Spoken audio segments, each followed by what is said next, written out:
Cuando pensamos en un perfilador criminal, lo primero que nos viene a la mente es alguien con un conocimiento casi ilimitado, como si fuera una biblioteca viviente, o en tiempos modernos, un modelo de inteligencia artificial capaz de procesar y analizar cada detalle en segundos. Imaginamos a esa persona que con solo observar la escena del crimen, puede reconstruir en su mente no solo lo que sucedió, sino también quién lo hizo, cómo y por qué. Sin embargo, esta imagen, popularizada por el cine y la televisión, está muy lejos de la realidad. La perfilación criminal no es una fórmula mágica ni una técnica exacta. Es un proceso complejo que combina experiencia, análisis psicológico, datos forenses y mucha paciencia.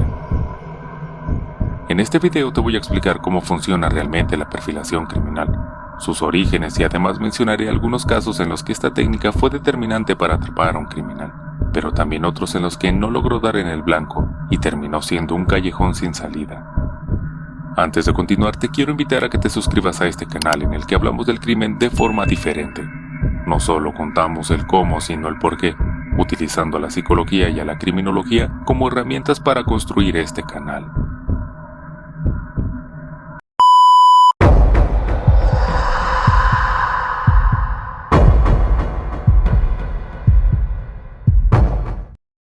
La perfilación criminal es una técnica utilizada en las investigaciones policiales para construir un retrato psicológico y conductual del posible autor de un delito, a partir del análisis de la escena del crimen, las víctimas y el modus operandi. Su objetivo es entender cómo piensa, cómo actúa y qué motiva al criminal para así orientar la investigación y reducir el número de sospechosos. Aunque la perfilación criminal como disciplina formal se sistematizó en la década de 1970 con el FBI, sus raíces se remontan mucho más atrás en la historia. Durante la ola de asesinatos perpetrados por Jack el Destripador en Londres, el Dr. Thomas Bond, médico forense, elaboró uno de los primeros perfiles criminales documentados. Analizando las lesiones y el patrón de los crímenes, dedujo que el asesino probablemente era un hombre de apariencia tranquila, físicamente fuerte y con conocimientos de anatomía, pero con algún tipo de trastorno mental. Aunque no lograron capturar al culpable, este perfil marcó un punto de partida fundamental para la futura perfilación criminal. A finales del siglo XIX y principios del siglo XX, psicólogos y criminólogos europeos comenzaron a teorizar sobre la relación entre la personalidad y el delito. Figuras como el psiquiatra alemán Ernest Kretschmer y el médico italiano Cesare Lombroso influyeron con sus ideas sobre tipologías criminales. Aunque hoy en día sus conceptos son considerados obsoletos y reduccionistas, su trabajo fue clave para trasladar el estudio del criminal de lo meramente físico y anatómico hacia aspectos psicológicos, sociales y biológicos, sentando así las bases para una aproximación más integral. Finalmente, a finales de los años 70, nació la Unidad de Ciencias de la Conducta del FBI. Agentes como John Douglas y Robert Ressler entrevistaron a numerosos asesinos seriales encarcelados para identificar patrones comunes en sus pensamientos y conductas. De estas investigaciones surgió un método más sistemático y científico para elaborar perfiles criminales, que aún hoy sigue siendo la base de trabajo de muchos investigadores en todo el mundo. Ressler definió la perfilación como un proceso de investigación que busca identificar las características de un sujeto desconocido a través de la interpretación de la conducta y las evidencias físicas que se observan en la escena del crimen. Pero, ¿cómo es el proceso de creación de la perfilación criminal? Como dijimos anteriormente, la perfilación criminal es una técnica investigativa que busca construir un perfil psicológico, conductual y a veces físico de un delincuente desconocido, partiendo de un análisis minucioso de múltiples elementos relacionados con el crimen. Esta herramienta no pretende identificar a una persona con nombre y apellido, sino más bien delinear un conjunto de características que ayuden a reducir el campo de sospechosos y a orientar la investigación. El proceso se divide en 4 ejes fundamentales: análisis de la escena del crimen, perfil de las víctimas, modus operandi y firma, y por último, análisis geográfico y temporal. La escena del crimen es el primer y más importante testigo del hecho. Es el lugar donde el perfilador puede leer la huella psicológica del agresor. No solo se trata de observar qué ocurrió, sino cómo ocurrió y qué decisiones tomó el criminal antes, durante y después del acto. Este análisis examina aspectos como el nivel de organización, presencia de violencia excesiva o controlada, manipulación del cuerpo de la víctima y los elementos dejados o sustraídos en la escena del crimen. Cada uno de estos detalles funciona como piezas de rompecabezas que al unirse permiten deducir el grado de experiencia criminal, la motivación psicológica y posibles trastornos de personalidad del agresor. En otras palabras, la escena no solo muestra lo que pasó, sino cómo es el responsable. En criminología y victimología, la elección de una víctima casi nunca es al azar. Cada selección consciente o inconsciente puede revelar fragmentos de la mente del agresor. Analizar quiénes son permite detectar patrones que van más allá de la mera oportunidad. Son huellas de motivaciones internas, recuerdos, traumas o fantasías que moldean la conducta criminal. Cuando un agresor se enfoca en víctimas especialmente vulnerables, como niños o ancianos, no solo está buscando una presa fácil, muchas veces está reafirmando un deseo de control absoluto sin resistencia. En cambio, la selección de personas con características muy específicas puede responder a motivaciones simbólicas más profundas, como proyecciones de una figura del pasado, un trauma o incluso la recreación de una fantasía recurrente. Entender este vínculo entre el agresor y sus víctimas es clave para medir su nivel de planificación o, por el contrario, elecciones más caóticas y sin un perfil claro podrían apuntar a actos impulsivos. En otras palabras, el perfil de las víctimas no solo nos dice a quién eligió el agresor, sino por qué lo hizo, y eso puede ser el mapa más directo a su psicología. El modus operandi es la huella técnica del delito. Es la serie de pasos prácticos que el agresor sigue para llevar a cabo el crimen, desde la forma en que accede al lugar, las herramientas que emplea, hasta el método para someter a la víctima. Este patrón no es estático, con el tiempo puede refinarse, adaptarse o volverse más sofisticado.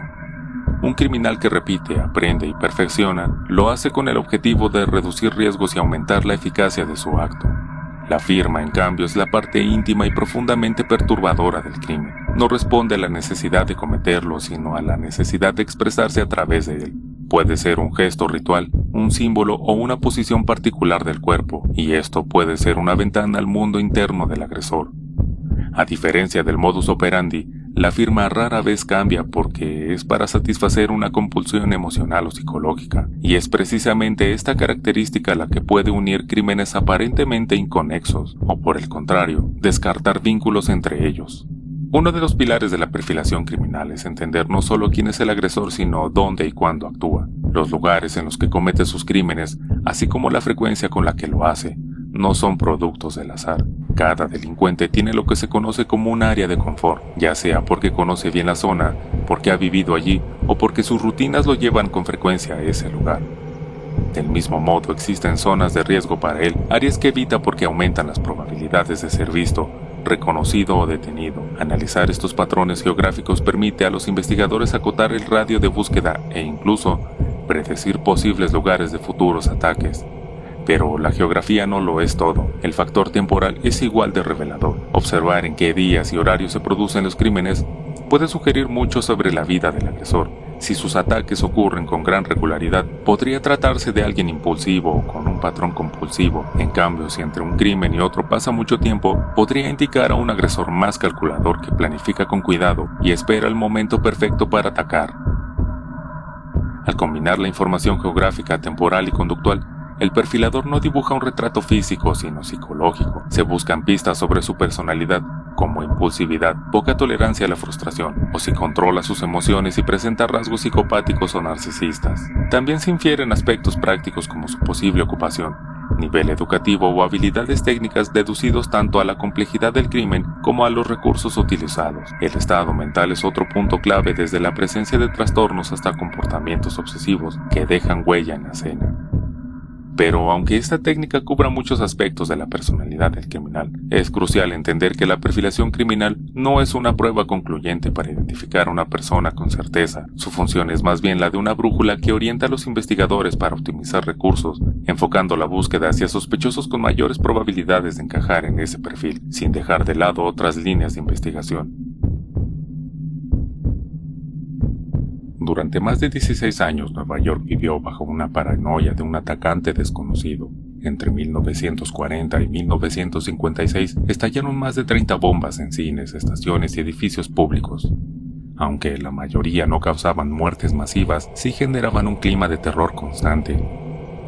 Las pistas eran mínimas, pero el equipo del psiquiatra James Brosel aplicó un enfoque novedoso: analizar no solo los crímenes, sino también las cartas enviadas por el atacante a los medios. El lenguaje de los escritos revelaba una obsesión con la justicia, un profundo rencor contra una institución específica y un estilo meticuloso que hablaba de una persona educada con formación técnica.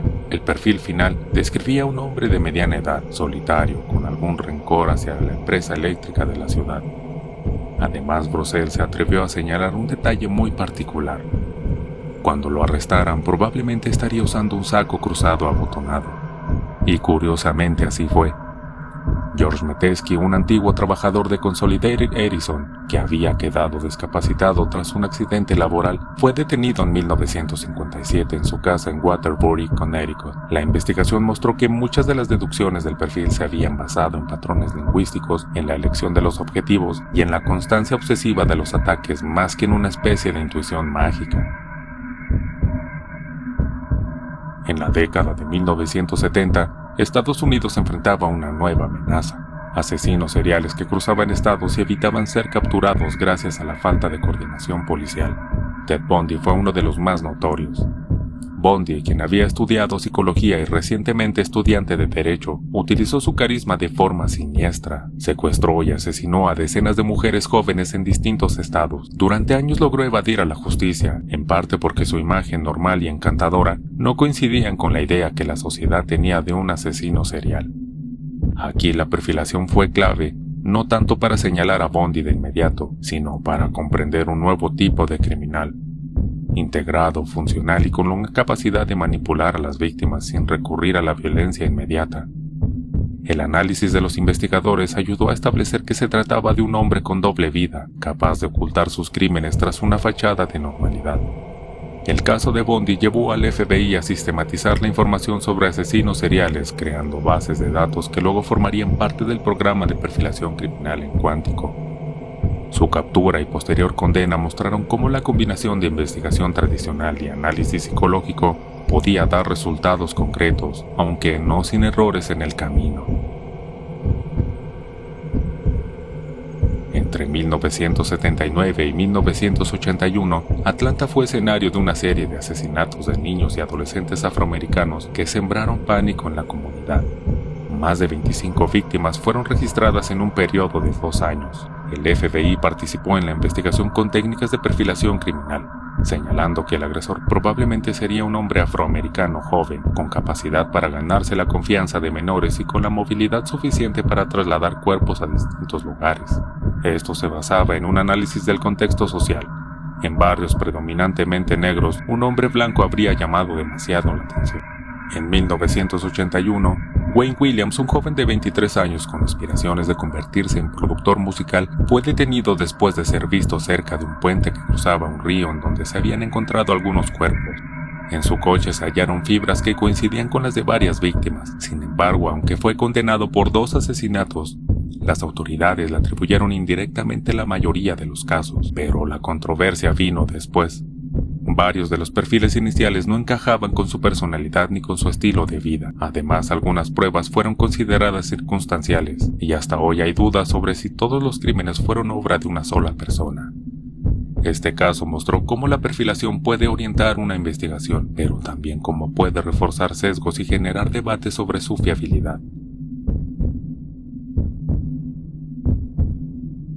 En la ficción, el perfilador criminal es alguien que cuenta con habilidades extraordinarias y que puede descifrar los crímenes casi de manera inmediata, pero en la vida real la historia es muy distinta. El perfilador no tiene certezas absolutas, solo fragmentos de un rompecabezas que debe encajar con paciencia, método y con la ayuda de un equipo de personas, además de utilizar otras disciplinas forenses y el trabajo de campo. La perfilación criminal puede ser una brújula que señala un camino cuando todo parece confuso, pero también puede desviar la ruta si se interpreta mal o se convierte en la única guía. Al final, perfilar a un asesino es sumergirse en la mente de alguien capaz de romper las reglas más básicas de convivencia humana. Aunque por muy tentador que sea pensar que podemos leer a un criminal como un libro abierto, la mente humana siempre guarda capítulos que ni el mejor perfilador podría descifrar del todo. Porque detrás de cada historia de horror hay una historia de descuido, de advertencias ignoradas y de mentes que gritan en silencio. No olvides suscribirte y activar las notificaciones. Nos vemos en el próximo video.